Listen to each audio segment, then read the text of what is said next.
Olá pessoal, beleza? Vamos agora para mais uma aula aqui de mecânica dos fluidos e nesse tópico eu vou falar sobre a deformação por cisalhamento.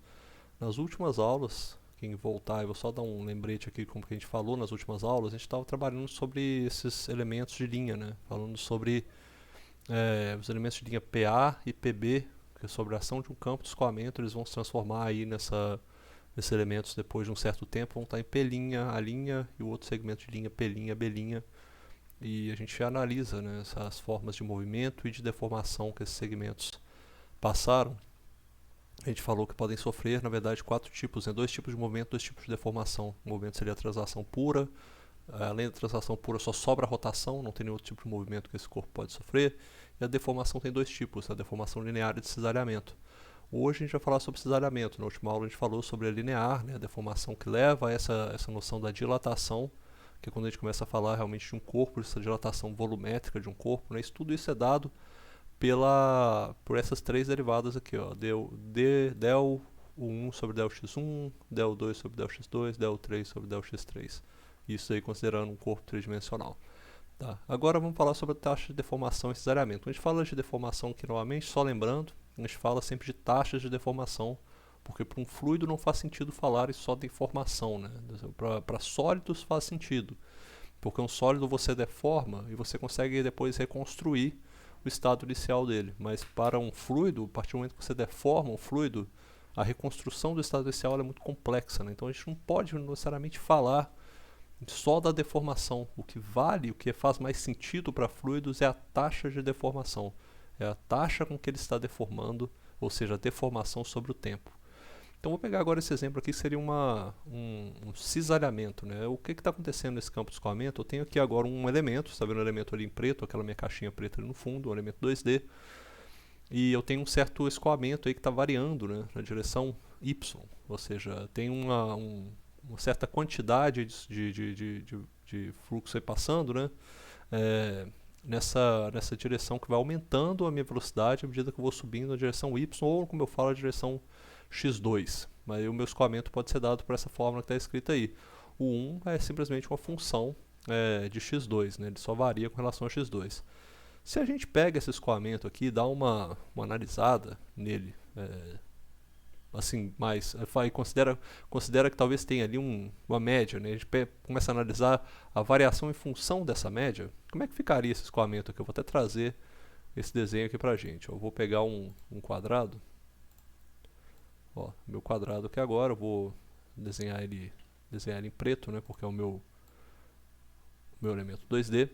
E eu vou trazer esta linha tracejada aqui mais para dentro nele. Eu vou pegar esses dois elementos aqui, ó, trazer esse elemento de cá, que é simplesmente uma linha tracejada. Eu estou marcando o meu vetor a partir dessa linha tracejada. E agora eu vou botar essa linha tracejada aqui no meio. Eu vou pegar novamente essa linha aqui, que é o meu contorno, né, que está ali demonstrado. Ó, vou mostrar ele aqui agora. Como é que ficaria a distribuição de velocidade se eu mudo essa minha referência ali para o meio? Ela vai ficar dessa forma. Vou pegar aqui agora as setas novamente. Eu vou ter vetores aqui nessa direção, né? Vou botar aqui em azul. Então, uma quantidade de vetores aqui. Mas quando eu chego abaixo de onde as linhas se cruzam, o que eu passo a ter? Eu passo a ter vetores, né, de velocidade que estão na outra direção. Ou seja, como se o meu escoamento com relação à média ele estivesse na verdade voltando para cá, né? É uma ideia que a gente pode fazer apenas para tentar entender essa questão da referência que a gente está usando, tá? Meu escoamento continua sendo só a velocidade, o fluxo que está passando por ali depende somente da direção x2, mas eu tenho essa inversão. Se eu começar a olhar para essa célula aqui agora, o que ela está na verdade ali sofrendo, né? Eu tenho aqui em cima, na parte de cima dela, ela sofre a ação de como se estivesse puxando ele para a direita. E embaixo é como se estivesse aqui puxando ele para a esquerda. Mais ou menos isso que o fluido vai sentir, sabe? Porque a parte que está mais embaixo, ela está mais lenta, como se ela tivesse, a parte de cima está indo mais rápida do que ela, né? A velocidade também depende dessa questão de referência, né? Qual que é a sua referência ali para a velocidade? A velocidade em relação a quê? Então a gente sempre fala, em relação à Terra, em relação a uma pessoa que está correndo do seu lado. Pensa as moléculas com relação ao centro do elemento mesmo. Em cima, como se estivessem puxando para frente. Embaixo, a parte de cima está mais rápida, é como se estivesse puxando para trás. Então tem uma certa tensão ali nesse elemento, né? Uma tensão que é uma tensão que se lembra muito com o que a gente chama comumente de cisalhamento, tensão cisalhante, que a gente aprende isso aí. Eu acho que quem faz mecânica, né, aprende isso aqui lá em mecânica dos sólidos, né? Isso aqui parece realmente uma ação cisalhante. Mas o que aconteceria se eu tivesse só essas duas tensões aí atuando, né? Eu tenho uma tensão em cima e embaixo. Esse elemento não vai cisalhar, ele vai rodar, né? Vai começar a rodar. Se tivesse um elemento livre, ele simplesmente ia rotacionar. Para que ele não rotacione, a resposta do sistema tem que ser exatamente tensões na direção contrária, rotacionando na direção contrária. Então você precisa ter isso daqui, ó. Você vai ter elementos que vão estar rotacionando esse escoamento na direção contrária. Vão estar aqui, ó. Esse aqui para cá e esse aqui para cá. O que está acontecendo então com esse elemento que a gente está vendo aqui? Ele vai passar dessa forma que ele está, ele vai passar para uma outra forma. Ele vai isso aqui a gente fala que isso aqui é no tempo t igual a zero, depois de um certo tempo, né? Depois de um certo tempo t mais t igual a t mais dt. Só falar isso aqui, não precisa nem ser t igual a zero, né? Vai ser só um tempo t. Um instante t aqui e o outro é um instante tempo t mais dt. Nesse instante tempo t mais dt, o que vai acontecer com essa célula aqui? Se ela era dessa forma, ó, ela era desta forma aqui, ela vai passar a ser cisalhada e o cisalhamento vai fazer com que ela feche alguns ângulos, né? Os ângulos dela vão meio que se contorcer assim, um pouquinho. Ela vai virar algo parecido com isso aqui, ó. Deixa eu desenhar para vocês. Pegar em vermelho. Eu vou pegar umas retas aqui para a gente desenhar. Vai se parecer com isso aqui, ó. Vou desenhar em... Poxa, mudou a cor, né, do meu desenho ali. Eu vou mudar para preto aqui, eu vou mudar isso aqui. Tá, agora vai dar certo. Aí vai ficar dessa forma aqui mais ou menos. Ó. Vai ficar com uma... fechando um pouquinho para cá, e esse aqui vai para lá. Ou seja, você vê que ele se deforma, né? E aqui desce, e aqui desce para cá. Ele ficaria mais ou menos dessa forma aí, com essa forma vermelha. Não sei se eu estou guardando as devidas proporções, eu acho que eu poderia realmente fazer um quadrado preto aqui um pouquinho menor. Não precisaria ser dessa forma tão grande, não. Ficaria mais ou menos assim, ó. Ele tem que estar ali dentro, né? Ele simplesmente se deforma. O inicial e o final dele, né? Ele vira essa coisa aí, depois do mais dt. Vou até marcar isso aqui em vermelho para ficar bem visual. Mas só depois de mais dt, ele vira isso daí, ele vira essa deformação. Tá, isso é um entendimento que a gente tem, né, dessa ação cisalhante, mas para a gente entender isso daí com as variáveis, a gente precisa entender o que realmente está acontecendo, né, quais são as velocidades que a gente tem atuando ali em cada um desses pontos. Por isso que eu desenhei esse elementozinho 2D aqui, para a gente conseguir enxergar isso. Se a gente olha só, o meu elementozinho 2D tem lá as minhas distâncias, né, pequena distância del x1, pequena distância del x2, tem o meu sistema de coordenadas x1 e x2 aqui. E obviamente eu vou ter aqui nesse ponto U1, eu vou ter uma velocidade, que vai ser aquela minha velocidade, como eu já mostrei lá antigamente, a velocidade U1. Deixa eu botar ela aqui de uma maneira mais clara. Eu tenho a velocidade U1 e aqui eu tenho a velocidade U2, ou seja, estaria marcada nesse ponto, na minha quina de baixo, onde está o meu sistema de coordenadas. Se eu olho aqui em cima, neste ponto aqui em cima, qual que é a minha velocidade nesse ponto? Minha velocidade nesse ponto aqui ela vai estar apontando para a direita, né? Seria a minha velocidade pensando nos componentes cisalhantes, tá? Ela vai estar apontando para a direita, seria isso daqui. Deixa eu marcar ela em verde, eu vou pegar uma setinha aqui também. Ó, seria mais ou menos essa velocidade aqui, ó. Eu vou ter uma outra aqui também, vou só desenhá-la por já, mas eu não vou escrever ela ali agora não. Ó, essa velocidade aqui em cima vai ser o quê? Ela vai ser a velocidade em U1, tá? Como a gente já viu, mais a variação da velocidade U1, conforme eu vou andando ali na direção x2, multiplicado pelo meu del x2, que é essa distância que está aqui em y. Em y não, nem x2, eu falo y, mas é x2. E essa vetor aqui que eu tenho da velocidade neste pontinho aqui, ó, ele vai ser o quê? Vai ser o U2 mais a variação da velocidade U2 na direção de x1 multiplicado pelo tamanhozinho de del x1 que eu tenho ali. Isso daí me dá essa velocidade nesse ponto. Tá? Então eu consigo entender que eu tenho ali esses pontos. Esse meu ponto, vou chamar, eu nem coloquei nomes aqui nas minhas notas, mas poderia ser igual ao PBA, né? Isso aqui é o P, um B aqui em cima e um A, tá vendo? Eles têm os componentes ali que a gente vai ter cada uma a sua variação de velocidade. A gente já viu esses elementos, já viu como é que eles ficam, né? Então não tem muito mistério aí não. É bem simples a gente entender, só lembrar, quem quiser lembrar, vai lá na primeira aula de deformação de fluido, vai ver como é que a gente acha isso daí. Como eu falei, a gente vai começar disso aqui, a gente tem um tempo T e tem um tempo T mais dt. Como é que a gente vai calcular essa tensão cesariante? Olha, a definição da tensão cesariante, ela realmente tem a ver com ângulos, tá? Ângulos de variação do elemento. Porque o meu elemento aqui no início, se você pega este elemento que está aqui, ó, esse elemento aqui é só ângulo reto, só tem ângulo reto nele, ou seja, tudo 90 graus. E depois, quando ele vira esse elemento aqui, esse elemento vermelho, aí não, aí tem os ângulos não são retos mais, são ângulos agudos, né? Ângulos agudos são menores do que 180 graus, certo? Então são ângulos agudos que a gente vai ter. Eu vou mostrar esses ângulos agudos aí, tanto os positivos quanto os negativos, tá? A gente vai mostrar eles aqui agora. Eu vou pegar esse desenhozinho aqui, eu vou trazer ele pra gente aqui pra baixo, ó. Ctrl C. Eu vou botar... Eita, nós. Trouxe o desenho errado, pera aí. Vou pegar ele aqui, ó. Ctrl V. Ó, vou trazer ele aqui pra gente. Eita, deixa eu ver. Aí chegou. Beleza. Eu vou tirar essa parte preta aqui. Não quero saber dela não. Aí eu vou trazer também... eu vou trazer esse nosso sistema de coordenadas aqui, ó. Também vou trazer ele pra gente brincar com ele aqui embaixo, tá? Vou botar ele aqui. Ctrl V.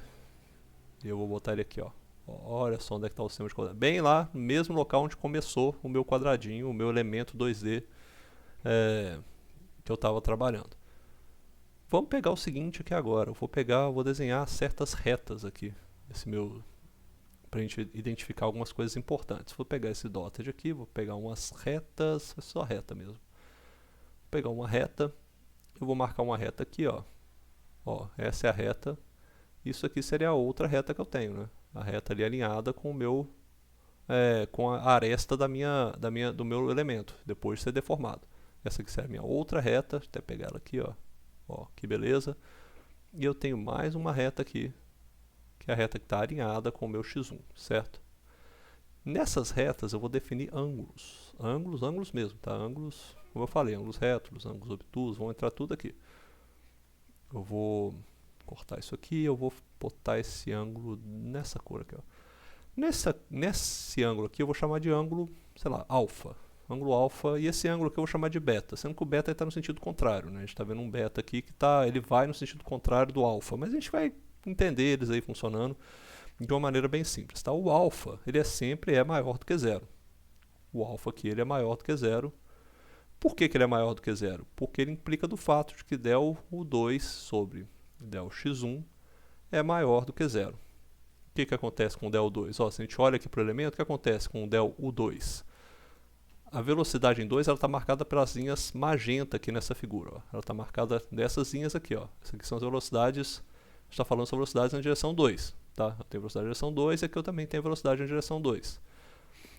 Essas velocidades na direção 2, elas aumentam à medida que você caminha na direção x1, ou seja, o meu del U2 sobre del x1 ele é maior do que zero, exatamente o que a gente está mostrando aqui, ó, o del U2 sobre del x1 ele é maior do que zero, por isso o meu alfa é maior do que zero. Como ele aumenta, o que acontece com o meu ângulo alfa ali? Ó? Minha velocidade era menor aqui, tá ruim porque eu vou caminhar na outra direção do vídeo, eu acho, para vocês, mas a minha velocidade está menor aqui, o meu x2 está nessa direção, e ela aumenta na hora que eu chego para cá, ela vai ficar maior. O que acontece então? Meu sistema faz isso, ó. Ele sobe aqui e desce de cá. Ele fazendo isso, o que esse ângulo que vai ficar aqui agora é um ângulo justamente que cresce, por quê? Porque a minha velocidade aumenta quanto mais para lá eu vou na minha direção x2, entendeu? E a mesma coisa acontece, só que aí com um efeito contrário, né? A gente vai ter agora o beta. O beta vai ser sempre, o beta colocado desta forma, ele também vai ser maior do que zero. Só que a gente sabe, né? O beta está no sentido... aí está no sentido horário, não é o sentido que a gente normalmente coloca para visualizar ângulos, né? Até nas nossas aulas de representação cartesiana que a gente faz aí no ensino médio, a gente nunca coloca o ângulo positivo no sentido horário. Pelo menos eu não tenho esse costume. Mas aqui o beta é maior do que zero, a implicação disso é que o nosso del U1 variando na direção x2, ele também é maior do que zero. E como a gente sabe, isso é fácil de entender. Agora vai ficar no mesmo ângulo, né? Olha só, estou indo aqui, ó, de baixo para cima. Como eu vou aumentando a minha velocidade, a velocidade aqui é mais alta, o que ela faz? Ela empurra esse negócio para lá. E aí vai fazer com que eu cresça um ângulo beta, entendeu? Vai ficar aqui empurra mais forte. Então ele vai empurra o meu elemento para lá. Então esse beta é maior do que zero, o alfa é maior do que zero. E o que a gente chama de taxa de deformação? A taxa de deformação, ela tem essa definição aqui, ó. Que seria a taxa... Na verdade, não é nem a taxa de deformação, isso aqui é a deformação mesmo, tá? Eu vou falar, eu estou colocando como taxa, mas taxa sempre relacionada ao tempo, né? A deformação, ela é avaliada da seguinte maneira. Vou chamar ela aqui de... Vou usar a letra S, mas não é muito legal usar a letra S, porque a gente usa ela para outra coisa, tá? A deformação 1, 2, ela é chamada de a variação... Ah, eu entendi por que é taxa. Agora eu entendi por que é taxa, porque eu tenho um tempo ali, agora que eu não tinha lido isso não. A minha taxa de deformação, ela tem essa definição. A taxa de deformação 1, 2, vou explicar isso também já, ela é igual a variação de alfa com relação ao tempo, mais a variação de beta com relação ao tempo. Só que tem um detalhe, isso aqui é multiplicado por meio. Vou mostrar isso também daqui a pouco para vocês, por que tem isso daí. Tá? Mas ele está pegando justamente isso, olha só, o tanto que o meu alfa está variando no tempo, com o meu beta está variando no tempo, a gente sabe que eles são meio relacionados, né? Porque um meio corresponde ao outro. Eu tenho um acréscimo no alfa, se eu tiver acréscimo no beta igualzinho a ele, eu vou rotacionar. Só que eu tenho que ter algo que responde a ele, essa resposta também ao sistema a ele, pensando se o sistema, não é que o sistema queira manter o elemento parado, mas a gente vai analisar a rotação depois, que é um outro componente também. Mas para a gente isolar só a deformação por cesariamento, a gente pensa isso, né? Que tem esse componente isolado só de cesariamento, que faz com que esses ângulos aí se alterem. Então a média dos dois, a média não, né? A média vai ser o outro aí que eu vou mostrar daqui a pouco. Essa aqui é justamente a taxa de deformação que eu tenho. Eu vou trazer novamente esse sistema de coordenadas aqui, porque eu gosto muito dele. Vou trazer ele novamente aqui para baixo e a gente vai entender o que é esse alfa. Esse alfa nosso vai estar aqui representado com uma linha. Eu vou pegar um dotted aqui para ele. Ó. Ele vai estar representado dessa forma aqui. Ó. Como eu falei, né? Ele é uma linha reta que eu tenho a linha que representa exatamente o meu elemento variado, que é o meu elemento após sofrer a deformação. Está aqui para cá. Até tirar esse dash dele também, que eu quero que ele seja representado como uma linha reta mesmo. Essa é a linha do meu elemento, está aqui. O que é essa distância que eu tinha antigamente para esse elemento? Tá? A distância que eu tinha, a distância que eu tenho do meu elemento, ela não variou, porque a componente que aumenta, você pensa o seguinte, tá? A gente está separando deformações. É óbvio que quando eu tenho a ação de todos esses componentes, eu vou ter deformação linear, vou ter deformação por cesariamento, vou ter rotação, vou ter translação, vou ter tudo, né? Igual a gente viu no primeiro desenho. Mas aqui eu estou isolando só deformação por cesariamento. Então aquela componente de deformação, como é que fala, cara? Deformação linear que a gente viu no último vídeo, ela não entra aqui. Ou seja, o meu del x1 aqui, ela está aqui, ó. Essa distância que eu tenho aqui embaixo, essa distância aqui, ó, eu vou até marcar, ela tem que estar em preto também. Ela é o meu, peguei, ela é o del, eita, peguei a setinha aqui da taneira. Ela é o del x1, tá? Tá aí representado com del x1. E aqui eu tenho o meu ângulo alfa. Del x1, tá beleza, tá bem marcado agora. Que distância que é essa aqui agora? Essa distância aqui, ó, que ele caminhou aqui para cima. Essa distância é justamente aquela velocidade que eu tinha marcado no meu elemento lá em cima, tá? Tinha marcado meu elemento aqui em cima. É essa distância, só que essa distância agora é representada representada em função da velocidade que eu tinha nesse ponto A, multiplicada pelo tempo que ela caminhou. Tá até um negócio que não ficou muito claro aqui, né? Mas você pode até... Olha só, acho que ficou claro sim, né? Quando eu falo essa questão que a gente está isolando, a gente está aqui, olha só, os tamanhos, a gente não está deformando ela linearmente, não tem dilatação nesse momento, é só cesariamento. Mas aqui agora eu vou saber exatamente que eu estou só cesariando essa peça, tá? Só cesariando esse ponto A. Esse cisalhamento só no ponto A ele vai ser o quê? Essa velocidade que eu tenho no ponto A que está determinada aqui, multiplicado pelo ΔT. Então, vou colocar ele aqui embaixo. Vamos lá. Vou escrever aqui embaixo. Vai ser o quê? Deixa eu ver. Sim. É porque aqui eu tenho o seguinte. Ó, vai ser essa variação, na verdade. Né? Eu estou vendo... Eu estou... como a componente U2 ela tem essa informação da velocidade U2, olha só, tem isso aqui que tenho que trazer realmente, porque aqui, ó, aqui eu tenho uma componente U2 também, tá vendo? Quando eu estava olhando nesse ponto, até aqui dá para ver, para não me confundir, olha só, aqui eu estou olhando, aqui eu tenho uma componente U2, certo? Aqui no meu desenho original, eu tinha aqui uma componente U2. Se eu botar a tela em azul, porque fica mais fácil a gente discernir esse componente. Aqui, ó, eu tenho uma componente, aqui eu tenho uma outra componente, tá? Aqui a minha componente U2 é só a velocidade U2, e aqui a minha componente é o quê? É o U2 mais o del U2 sobre del x1 multiplicado pela distância em x1 que percorreu aqui. Beleza? Essa é a velocidade que eu tenho nesse ponto. Seria o meu ponto, como se fosse aqui, o meu ponto P e o meu ponto A. Tá? Esses são os meus dois pontos. Só que, como eu estou falando, eu não estou olhando, eu não quero saber a minha velocidade U2, a translação, tu esquece. Eu estou querendo ver só a variação, o que a minha variação de velocidade causou. Se a minha velocidade U2 estava puxando no ponto P e vai puxar no ponto A, não faz diferença para mim, vai transladar, vai fazer uma translação. Mas eu quero saber o tanto que essa variação de velocidade ao longo de del x1 causou para essa deformação que eu estou vendo. Então eu não pego todo esse componente, eu pego só isso aqui, ó. Só novamente, né? Eu vou pegar só este componente aqui, ó. Que é o meu del, a variação de velocidade 2 com relação a 1. Então é esse termo aqui que entra. Então quando eu vou colocar essa minha velocidade aqui, essa distância percorrida, não entra o 2, eu entro só com esse termo aqui, ó. O del sobre del x1 de U2 multiplicado por del x1 e isso aqui multiplicado por dt, certo? Então esse é a representante que eu tenho aí dessa aresta do meu triângulo. A gente começou a ver, já dá para entender que isso aqui é um triângulo, né?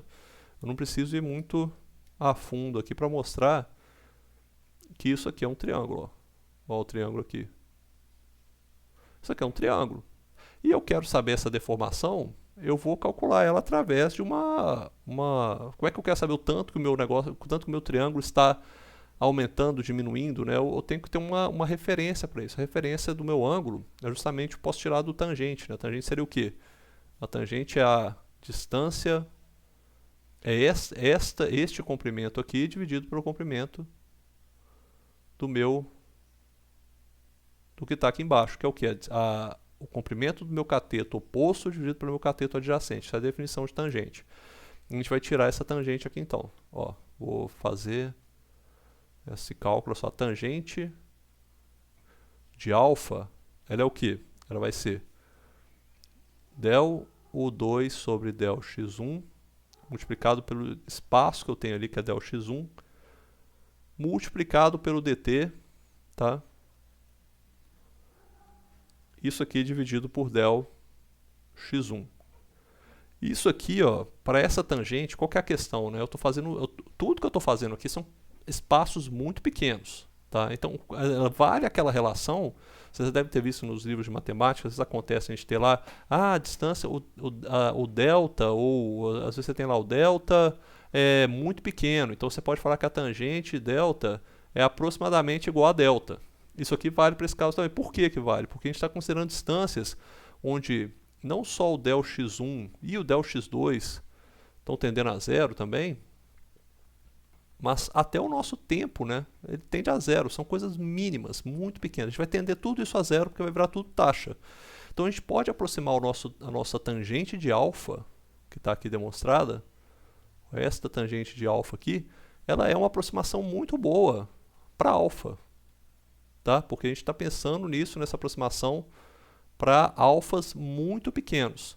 Então, nesta consideração de que a gente usa o tangente alfa como alfa, o que fica então? Como é que eu vou calcular o d alfa dt? É só pegar esse termo que eu acabei de calcular aqui da tangente, que acabou de ser demonstrado aqui para a tangente, ó, e dividir por dt. com o detalhe seguinte, olha só, o meu del x1 ali também eu já vi, né? Del x1 aqui que está em cima, eu posso cortar ele aqui e cortar ele aqui embaixo também, já vai sumir. Então eu vou ficar com o quê? A minha variação de alfa com relação ao tempo, ela é igual a... na verdade é isso aqui, né? Eu vou pegar o alfa...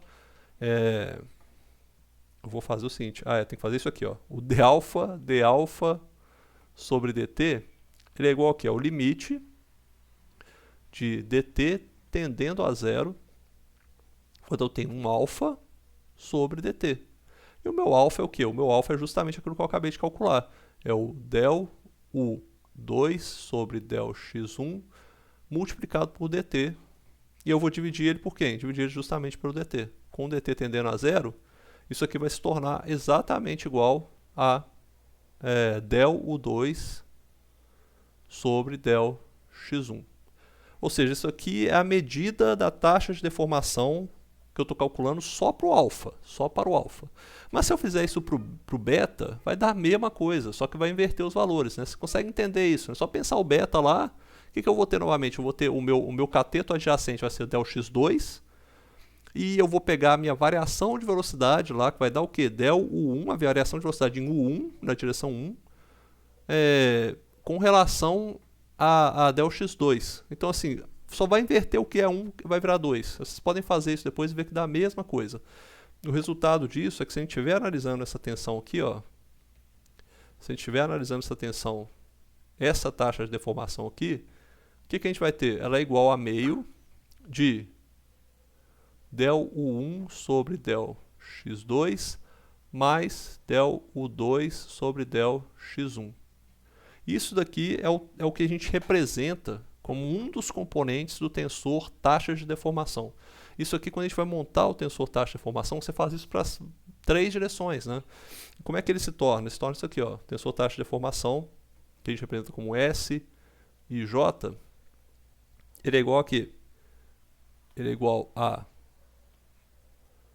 S11, S12, S13, S21, S22, S23, S31, S32, S33. Isso é o tensor taxa de deformação.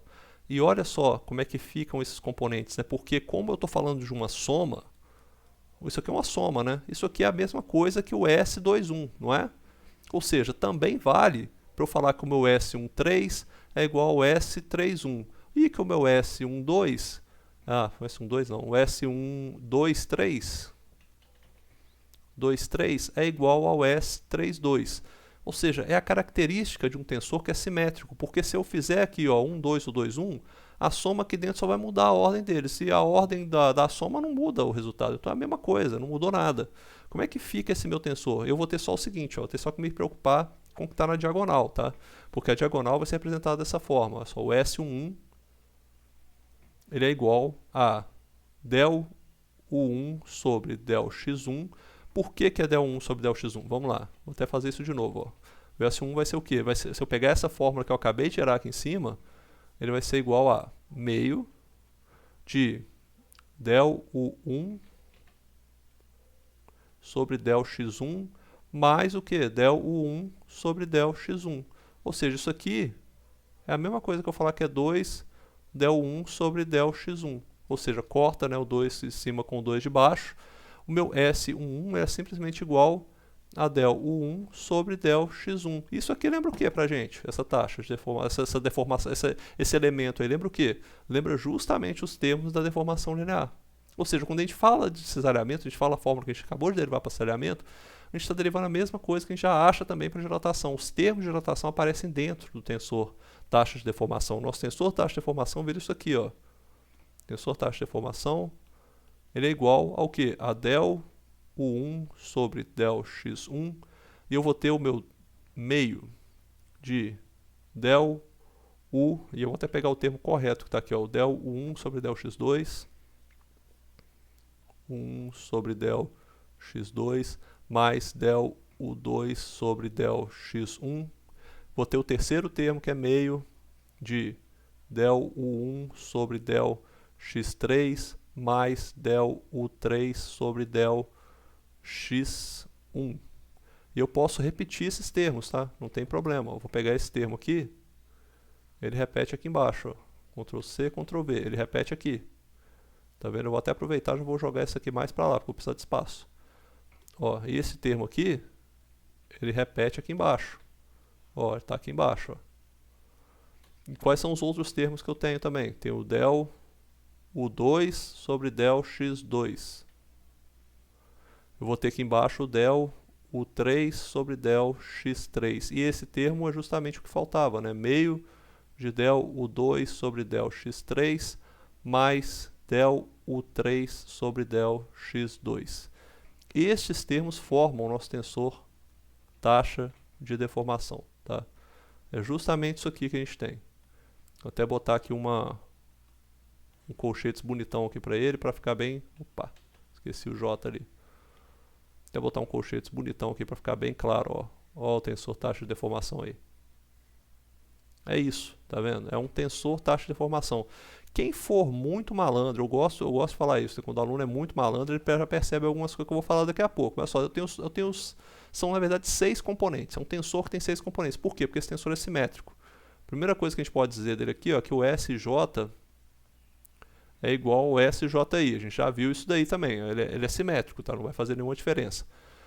E eu tenho os 3 termos aqui primeiro que eu vou analisar, que são os termos referentes àquela dilatação que a gente viu, ou a deformação linear, né? Este termo e este termo. São os termos da diagonal. Os termos da diagonal representam justamente a nossa dilatação. Os termos que estão fora da diagonal, a gente tem as outras referências para eles aqui, ó. Eu tenho este termo aqui, que é a relação 1, 2, que é igual ao termo 2, 1. Tenho o termo 1, 3, que é igual ao termo 3, 1. Eu tenho o termo 3, 2, que é igual ao termo 2, 3. Tenho todos esses termos, mas esses termos se repetem, ou seja, eu tenho 9 componentes aí, mas como eu tenho repetição de 3 termos, esse termo aqui é igual a esse termo aqui é igual àquele lá de cima, esse aqui é igual a esse aqui, acabam sendo 6 termos só. Meu tensor taxa de deformação tem 6 termos independentes. Agora, tem um detalhe também que é importante falar aí. Isso aí vale o seguinte, né? Quando a gente está falando do tensor que a gente está trabalhando aqui agora, ele é simétrico. E a gente vai falar isso na próxima aula, porque fica importante na próxima aula. Esse tensor, vocês podem ver depois, ele é igual, o tensor taxa de deformação, ele é igual a meio disso aqui, ó. A meio de... Deixa eu ver. Tem que pensar bem aqui agora. Ah, sim, é isso mesmo. Para não me confundir, ó. Meio de del UI sobre... Deixa eu ver. Quero colocar na representação indicial, né? Tá vendo? Eu só já estou me esquecendo dela já, mas eu quero colocar ela dessa forma aqui. Eu vou botar em verde mesmo. Meu tensor taxa de deformação, ele é igual a meio de del UI sobre del XJ mais del UJ sobre del XI. Ele é isso aqui, ó. E o que é esse del UI sobre del XJ? O UI é um vetor. O del sobre del XJ também é um vetor. Ou seja, eu tenho o UI ou o J são vetores, e del sobre del XJ também são vetores Nabla. A gente sabe que isso daqui, quando a gente já está mais esperto com questão de notação indicial, a gente sabe que esses dois termos aqui, ó, são gradientes. A gente está falando de gradientes de velocidade. Ou seja, esses dois termos aqui, ó, são gradientes de velocidade. Ou seja, o tensor taxa de deformação, ele é deduzido a partir de gradientes de velocidade. A partir de 2 tensores de gradiente de velocidade. Sendo que esses tensores são o quê? Se a gente for representar eles na forma... A gente já fica claro com isso aqui, né? Porque os índices só estão invertidos. Onde era o I virou o J, e onde era del XI virou del XJ. O que está acontecendo é um transposto. A gente está vendo vetores transpostos. Ou seja, esse tensor aqui, ele nada mais é... Ou seja, o meu S, se eu representar ele na forma vetorial, ele nada mais é do que meio multiplicado pela, entre parênteses aqui agora, o tensor divergente de velocidade mais o tensor divergente de velocidade transposto. É isso aqui. E isso daqui é uma das definições, vocês podem voltar lá na aula de tensores e ver, isso daqui, ó, é a definição da gente falar que o tensor taxa de deformação, ele é a componente simétrica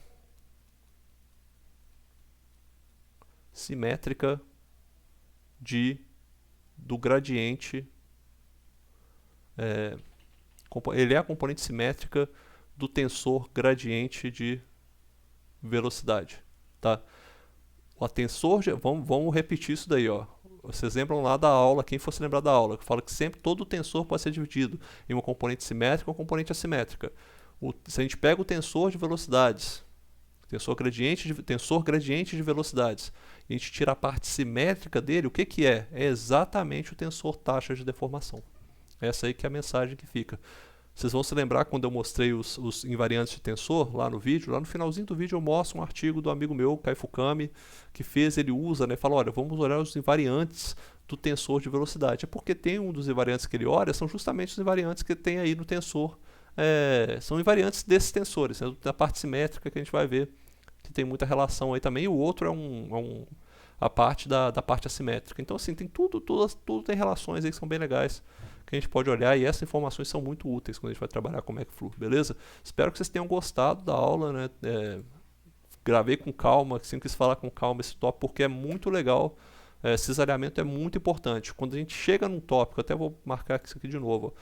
Quando a gente chegar mais para frente, a gente vai falar sobre o tensor de tensões viscosas, que a gente está saindo de componentes componentes só falando de variação de velocidade, a gente vai querer achar realmente as tensões que são geradas disso no escoamento. Vamos se lembrar quando a gente falou sobre, estava falando brevemente sobre a equação de Navier-Stokes, que tem um termo lá que é esse aqui, né? A gente está falando sobre a aceleração, né? O nosso massa vezes aceleração que a gente tem, e ela é igual a um termo de forças, né? É um termo de forças que a gente vai ter que modelar. Essas forças, alguns modelos surgem dessas forças. Um dos termos que vai surgir daí, que a gente vai colocar nesse modelo de força, são justamente tensões viscosas. E essas tensões viscosas geram um tensor que a gente apresenta normalmente como tal, isso aqui, ó, tal de IJ, e ele é igual, normalmente, tá, para a gente estar falando de fluidos incompressíveis, os casos mais simples que a gente trabalha, esse tensor de tensões viscosas, ele nada mais é do que 2 vezes a viscosidade, esse símbolo μ aí representa a viscosidade, vezes a taxa, o tensor taxa de deformação. Tá vendo? Ele é só isso daí. Ou seja, a gente consegue extrair algum dos termos, um dos vários termos que vai entrar dentro dessa definição aqui de F, um dos vários deles vai ser justamente esse tensor de tensões viscosas. E a representação dele para fluidos incompressíveis, newtonianos, a gente vai falar tudo disso mais para frente, é justamente isso daí, beleza? Espero que vocês tenham gostado, que a aula tenha sido boa, aquele abraço, até mais.